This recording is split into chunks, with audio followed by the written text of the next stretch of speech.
Hello बच्चों, आज मैं आपके लिए लेके आया हूं डेफिनेट इंटीग्रेशन की वो 7 प्रॉपर्टी जिनके बेसिस पर डेफिनेट इंटीग्रेशन के सारे ही प्रॉब्लम आप सॉल्व कर सकते हैं, चाहे फिर वो मेन से रिलेटेड हो चाहे फिर वो एडवांस से रिलेटेड हो।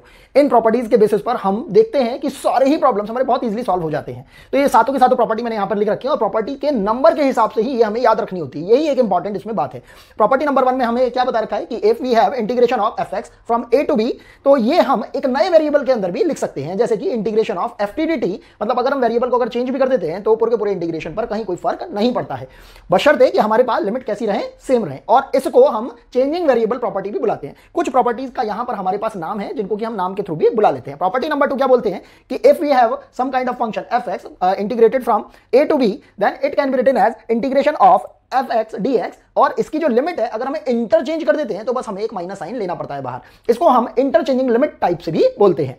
इसी तरीके से थर्ड प्रॉपर्टी है हमारे पास जिसमें क्या बोल रखा है, integration of f x d x from a to b. हम इंटीग्रेट कर रहे हैं ए से बी तक, तो यहां पर हम इसको स्प्लिट भी करके लिख सकते हैं। बस इसमें ध्यान ये रखना है कि जैसे हमने इस एफ एक्स के लिए बोला है कि एफ एक्स को हम इंटीग्रेट कर रहे हैं ए से लेकर सी तक और फिर सी से लेकर बी तक, तो ये जो सी है it should belong in between a to b. बस ये चीज का बस हमें ध्यान रखना है।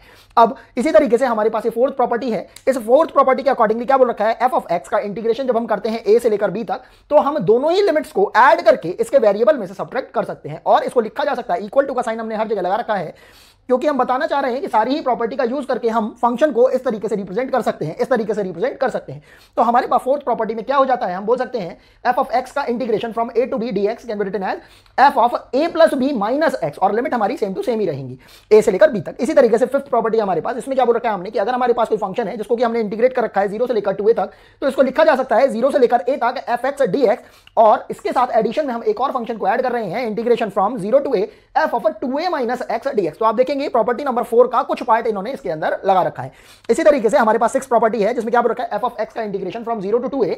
ये कैसे लिखा जा सकता है, इसके अंदर अगेन हमने दो फंक्शन को ले रखा है और हमने लिमिट को सेम लगा रखा है 0 से लेकर a तक। और ये कैसा लिखा जा रहा है, F of a minus x plus F of a plus x करके। तो हमारे पास ये डिफरेंट टाइप की प्रॉपर्टी है। टोटल 6 प्रॉपर्टी हम देख चुके हैं। 7th प्रॉपर्टी को देखते हैं। इसमें क्या बोल रखा है कि if we have a function like f x और इसको हम इंटीग्रेट कर रहे हैं a से लेकर b तक, तो it can be written as b minus a times integration of f of, ध्यान से देखेंगे ये b minus a times x plus a dx। इस तरीके से हम इसको लिख सकते हैं और हमारे पास जो लिमिट रहेगी वो a से लेकर b की बजाय कितनी रह रही है, 0 से लेकर 1 तक। अगर हमने इन सारी ही सातों की सातों प्रॉपर्टीज को अगर बिल्कुल अच्छे से अपने माइंड में उतार लिया, तो मैं ये डेफिनेटली कह सकता हूं कि आप डेफिनेट इंटीग्रेशन के सारे ही एडवांस लेवल के प्रॉब्लम और मेंस लेवल के प्रॉब्लम्स को भी बहुत इजीली सॉल्व कर पाएंगे। मिलते हैं आपसे नेक्स्ट वीडियो के अंदर कुछ ऐसी प्रॉपर्टी एंड फॉर्मुलाज के साथ। Thanks for watching.